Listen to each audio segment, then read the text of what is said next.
Every moment captures crucial evidence. Every inquiry demands total transparency. Mastering your legal rights, achieving lasting justice. Mr. Palawan, step aside. Not without a judicial warrant and proper authorization. We're federal agents. We don't need permission. This is a workplace. We have employee protections and protocols you're required to follow. The standoff happened at 3:15 in the afternoon during peak drive-through rush at a fast food location in Minneapolis. What started as 3 masked ICE agents demanding access to a cashier would escalate into an entire crew of kitchen staff and counter workers forming a human barrier to protect their colleague. A stunning confrontation captured on high-definition security cameras that would go viral within hours, and a federal lawsuit that would ultimately award Helena Santos $13 million while exposing the dangerous intersection of immigration enforcement and everyday workplaces. If you are ready to see institutional racism taken down, like this video and drop a comment telling me where you're watching from. And if this is your first time here, hit that subscribe button right now, because you won't want to miss tomorrow's story of cops messing with the wrong people and finding out. Let's continue. Helena Santos was 32 years old, a fast food worker who'd been employed at the Minneapolis location for 4 years. She was Brazilian-American, born in Sao Paulo, but brought to the United States as an 8-year-old when her family fled economic instability and uncertainty. She'd grown up in a tight-knit immigrant community in New York, attended public schools, navigated the complexities of a new language and culture, and eventually moved to Minneapolis for work and a fresh start. She'd become a United States citizen through naturalization when she was 21. She had the certificate to prove it, filed safely at home with her passport and social security card. She voted in every election, she paid taxes, she followed every rule. She was exceptional at her job, the kind of employee who consistently ranked highest in speed and accuracy during rush periods. The kind who could manage 3 orders simultaneously without error, who trained new hires with patience and precision, who never complained about difficult customers or impossible timelines. Her techniques were innovative. She developed streamlined sauce mixing protocols that cut prep time by minutes. Her inventory tracking system, quietly implemented during closing shifts, reduced waste and improved efficiency. Other locations heard about her methods and tried to replicate them. Yet her performance reviews were glowing in private and forgotten in public. Her colleagues respected her work, but her innovations went uncelebrated in management meetings. Her suggestions for process improvements were routinely dismissed or credited to others. She'd been passed over for supervisor roles twice, always for reasons that felt vague, always in favor of less qualified staff with shorter tenure and weaker results. She'd been assigned the most grueling overnight shifts. She'd been verbally demeaned for minor errors that others committed without consequence. She'd been docked pay unfairly, her complaints filed and ignored. What her managers didn't know was that Helena held a culinary certification from a prestigious Brazilian institute earned before she'd immigrated. What they didn't know was that she'd spent years quietly studying employment law through online courses and library books, teaching herself the regulations that govern wage theft, workplace harassment, and retaliation. What they didn't know was that she'd been filing anonymous reports with labor authorities for months, documenting violations under a pseudonym, building a quiet case against the systemic abuses she endured daily.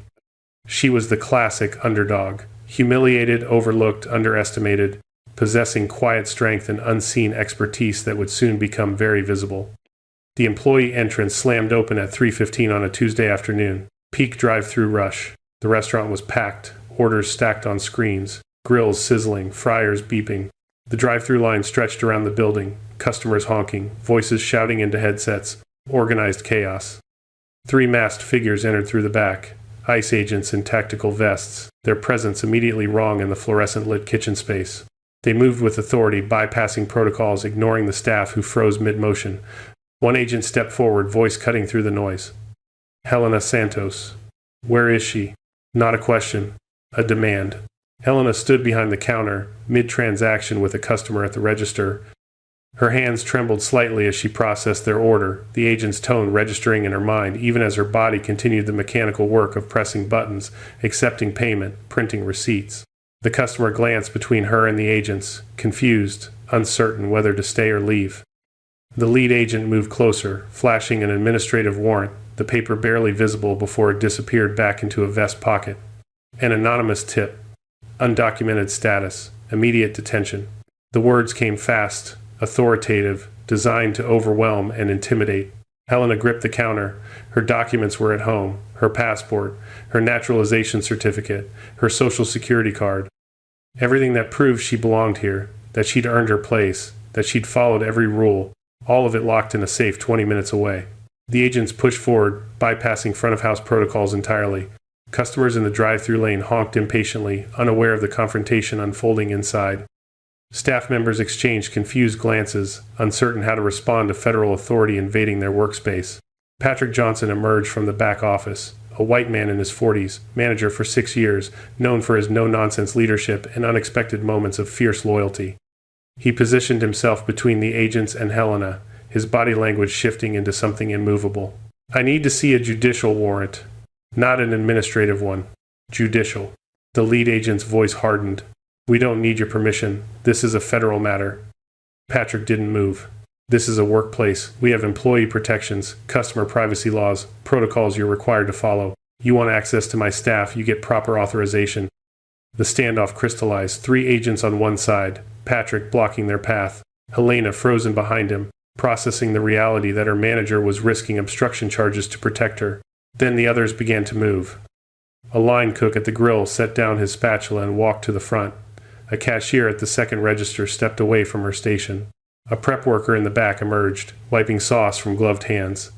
A cleaner abandoned her mop, another cook, another cashier, a drive-thru attendant removing her headset. Within 90 seconds, over a dozen bodies in aprons and uniforms had formed a human barrier. Cooks who'd been flipping burgers, cashiers who'd been managing registers, workers who'd been mopping spills and restocking napkins. They stood shoulder to shoulder, arms subtly linked, faces reflecting a cross-racial solidarity that transcended the usual workplace hierarchies. White, black, Latinx, Asian, young and middle-aged, full-time and part-time, united. The lead agent radioed for backup. The others attempted to maneuver around the group, testing for weak points, but the workers adjusted, maintaining the barrier without aggression. Their voices remained calm, their bodies resolute. "We're not moving until you have proper authorization."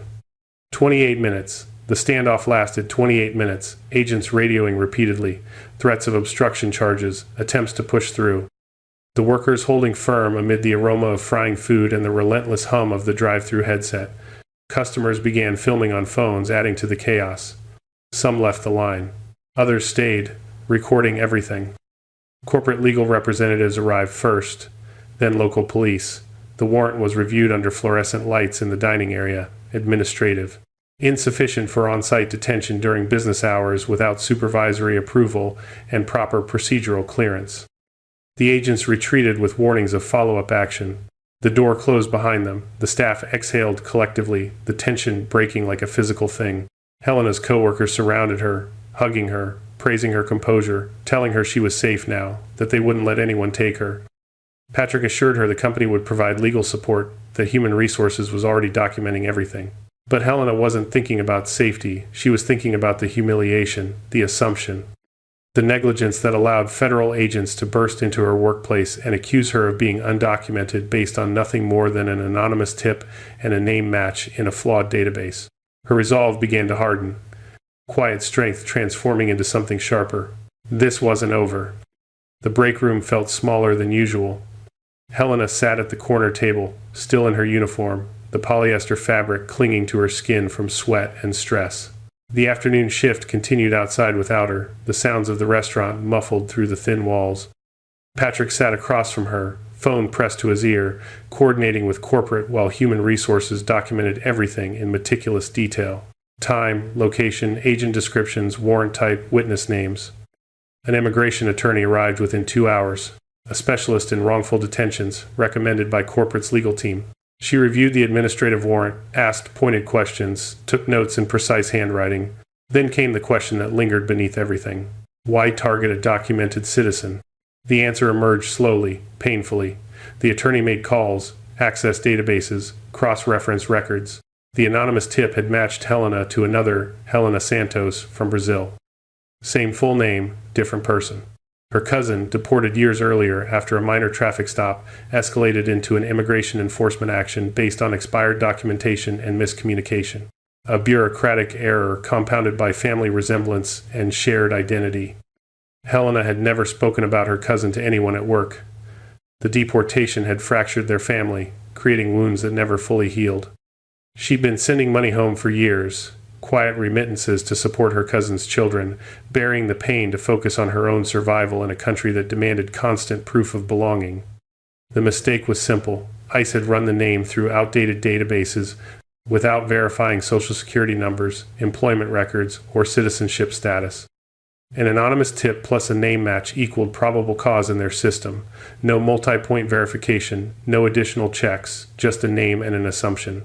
The attorney's expression hardened as she reviewed the timeline. This should never have reached your workplace. Multiple safeguards failed. Helena's career began replaying in her mind as she sat in the break room, the fluorescent lights humming overhead. 4 years of patience and precision, training new hires who struggled with the pace, never making them feel inadequate, breaking down complex processes into manageable steps. Implementing her innovations during quiet shifts, the streamlined sauce protocols that saved minutes during rushes, the inventory system that reduced waste, techniques other locations eventually adopted without ever knowing their origin. But the recognition never came. Supervisor positions went to staff with weaker performance records and less tenure. Her suggestions were dismissed in meetings, then quietly implemented and credited to others. She'd endured verbal abuse from district managers who called her just a cashier when she raised concerns about scheduling or pay discrepancies. She'd been assigned overnight shifts as punishment for speaking up, her body clock disrupted for months. And she'd fought back quietly. The employment law courses she'd completed through free online platforms, the library books on wage theft and workplace harassment, the anonymous reports she'd filed with labor authorities under a pseudonym, documenting violations with dates and evidence, building a case that existed somewhere in bureaucratic files, waiting. Management had targeted her for being too vocal, though they'd never confronted her directly. Just subtle retaliation, shift changes, pay docking for minor infractions others committed without consequence, the systematic erosion of respect. That night, a line cook uploaded the security footage. The caption was simple. "This is what real protection looks like." No context, no explanation. Just 28 minutes of masked agents confronting workers in aprons. The video went viral within hours. Labor groups shared it, immigrant advocacy organizations amplified it, news outlets picked it up. By morning, it had been viewed over 2 million times. The comments section became a repository of outrage and solidarity. Former employees of the location flooded in with their own stories. Unfair pay docking, harassment, retaliation, discrimination patterns that stretched back years. The narrative shifted. What began as an immigration enforcement failure became an expose of workplace abuse. The ICE incident was the catalyst, but the toxic management history was the deeper story. Anonymous accounts detailed how Helena had been systematically undermined despite her excellence, how her innovations had been stolen, how her voice had been silenced. Headlines emerged across platforms. Fast food workers block ICE raid in drive-through drama. Viral video exposes flawed immigration databases and racial profiling. Solidarity in action. How co-workers protected colleague from wrongful detention. Public backlash swelled. Educators and service workers nationwide shared similar stories. The groundswell for reform built momentum, connecting individual experiences to systemic failures. Helena watched the footage at home that night, her apartment quiet except for the traffic sounds filtering through thin windows. She saw herself frozen at the register, saw Patrick step forward, saw her coworkers form that human wall, their faces determined, their bodies creating a barrier between her and federal authority. Something shifted. The humiliation transformed into something else. Empowerment, maybe, or just clarity about what came next. She authorized a lawsuit the following morning. Federal civil rights violations, constitutional breaches under the 4th, 5th, and 14th Amendments, emotional distress, punitive damages against ICE and the Department of Homeland Security. Her hidden activism came to light internally as the legal team prepared discovery. The anonymous reports she'd filed, the documentation of wage theft and harassment, the evidence she'd been gathering for months. Patrick learned about it during a deposition prep session, his expression cycling through surprise and something like respect.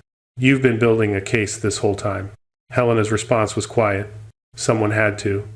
Discovery revealed the depth of ICE's negligence.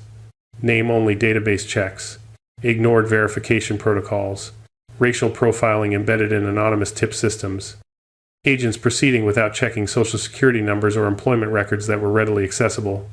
Laziness bordering on malice, enabled by underfunding and a culture that prioritized speed over accuracy. Coworker testimonies highlighted Helena's contributions and the systematic mistreatment she'd endured, the innovations credited to others, the supervisor positions given to less qualified candidates, the verbal abuse and pay docking, years of documented excellence met with sustained neglect.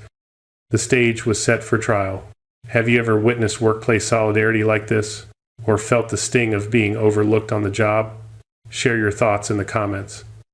Type "Stand Together" if you believe in protecting your colleagues, or explain why stories like Helena's inspire change. And don't forget to share this video to spread the word. Helena returned to work 3 days later. Some colleagues treated her with newfound respect, asking questions about the lawsuit, expressing support. Others avoided eye contact, uncomfortable with the attention or their own complicity in the years of silence. But the scars of neglect lingered. 4 years of being dismissed, overlooked, humiliated. Those wounds didn't heal just because a viral video made her visible. Her quiet power was emerging, though. The power of someone who'd endured, documented, and was now ready to fight back through the only system that might deliver accountability. Justice as method, not spectacle. The federal lawsuit unfolded over 8 months. Depositions, discovery, motion hearings, the machinery of civil litigation grinding forward with procedural precision. Then came the trial. 6 weeks in a packed courtroom, journalists filling the gallery, labor activists and former co-workers crowding the benches, supporters drawn by the viral footage that had made Helena's story national news. The evidence was presented methodically, without theatrics. The full security footage played on courtroom monitors. 28 minutes of masked agents confronting workers in a fast food restaurant. The barrier of bodies forming, Patrick's steady refusal, the agent's attempts to maneuver around the group, the workers holding firm, no violence, no aggression, just immovable solidarity. Agent depositions were entered into record, testimonies admitting they'd proceeded without multi-point verification, relying on outdated databases, acting on anonymous tips without cross-referencing social security numbers, employment records, or citizenship documentation that was readily accessible through standard verification channels. The administrative warrant issued based on a name match and nothing more. The negligence was systematic, not individual. Coworker after coworker took the stand, describing the instinctive rally when the agents appeared, Helena's exemplary performance over 4 years, the innovation she'd developed that improved efficiency across the location, the training sessions where she'd patiently guided new hires through complex procedures, the time she'd been passed over for promotions despite glowing performance reviews, the verbal abuse from district management, the unfair pay docking, years of being humiliated and ignored. Expert witnesses testified on constitutional violations, the Fourth Amendment protections against unreasonable searches and seizures, the Fifth Amendment due process requirements, the 14th Amendment equal protection guarantees, the chilling effect of workplace immigration raids on labor organizing and worker rights, the systemic ICE failures enabled by chronic underfunding, inadequate training, and a culture that rewarded speed over accuracy. Then Helena took the stand. She recounted the terror of the standoff, standing at the register while masked agents demanded her immediate detention, the trembling in her hands, the knowledge that her documents were locked in a safe at home, unreachable, the humiliation of being accused of undocumented status in front of customers and coworkers, despite having followed every rule, paid every tax, voted in every election since naturalization. She spoke about her pride in becoming a United States citizen at 21. The ceremony, the oath, the belief that citizenship meant belonging, meant protection, meant something more than a certificate in a safe.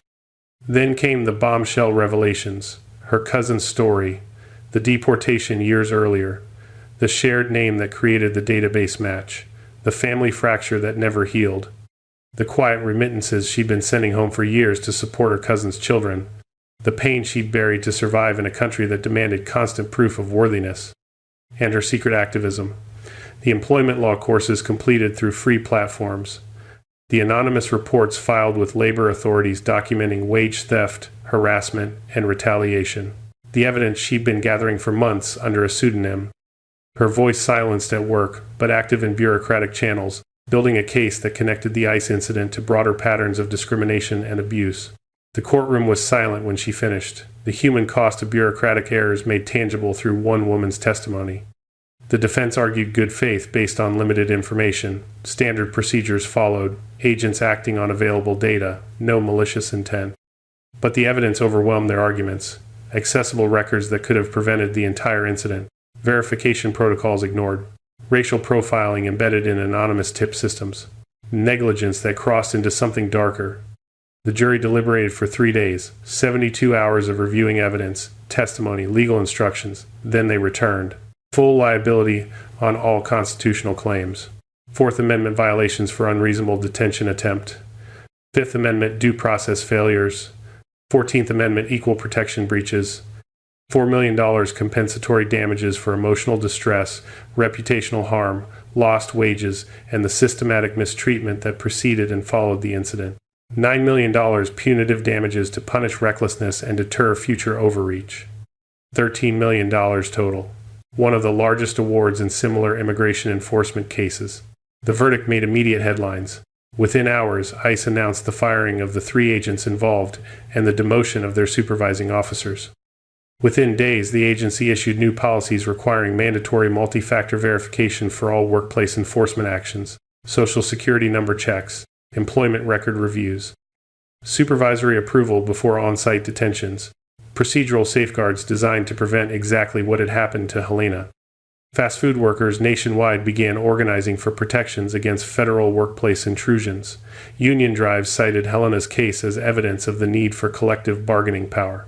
Labor defense funds emerged to provide legal support for workers facing similar enforcement actions. Helena used part of the award to establish a labor defense initiative specifically for immigrant workers, partnering with rights groups to develop training programs on workplace protocols, employee rights, and responses to immigration enforcement, creating resources in multiple languages, building networks of attorneys willing to take wrongful detention cases. She continued working at the same location, not because she needed the paycheck anymore, but because leaving felt like admitting defeat.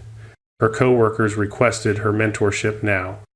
Full sections asking for her training, her innovations finally celebrated in management meetings, her suggestions implemented with proper credit, the excellence that had always existed finally visible. But the recognition was bittersweet. 4 years of being overlooked, dismissed, humiliated. Those scars didn't disappear just because a jury awarded damages or policies changed. The broader impacts unfolded gradually. The Minneapolis location adopted the incident as a mandatory training case for all new hires. A solidarity plaque was installed near the employee entrance, commemorating the day workers stood together against institutional overreach. Other fast food franchises developed similar protocols, recognizing that protecting employees meant protecting the business from liability. Helena spoke at a national labor conference 8 months after the verdict, standing before hundreds of service workers, activists, and organizers, sharing how workplace allyship transformed individual trauma into systemic change, how documentation and persistence created accountability where silence had enabled abuse, how one viral moment connected to decades of labor organizing history. The evening after the conference, she returned to the restaurant for a closing shift, the dining room empty, drive-through window dark. She organized supplies in the storage room with steady hands, the muscle memory of 4 years making the work automatic. Sauce containers aligned, inventory checked, prep stations cleaned for the morning crew. The underdog's triumph wasn't about the money or the headlines. It was about resilience, transforming individual pain into collective gains. About ensuring that the next Helena Santos wouldn't face the same negligence, the same assumptions, the same systematic erasure. It was about workplaces becoming safer, protocols becoming stronger, power being held accountable, justice as method, truth as endurance, and the quiet knowledge that sometimes being underestimated was its own form of power. Until the moment it wasn't. If you like this video, make sure to hit that like button, subscribe, and turn on the notification bell so you don't miss the next story. Share this video with someone who would appreciate it, and let's keep building this community together. And before you go, drop a comment below. I'd love to hear your thoughts on what stood out to you the most. Until next time, stay safe, stay curious, and I'll see you in the next. Seeking truth is a collective journey, and factual knowledge is your armor. Thank you for viewing and supporting Global Accountability.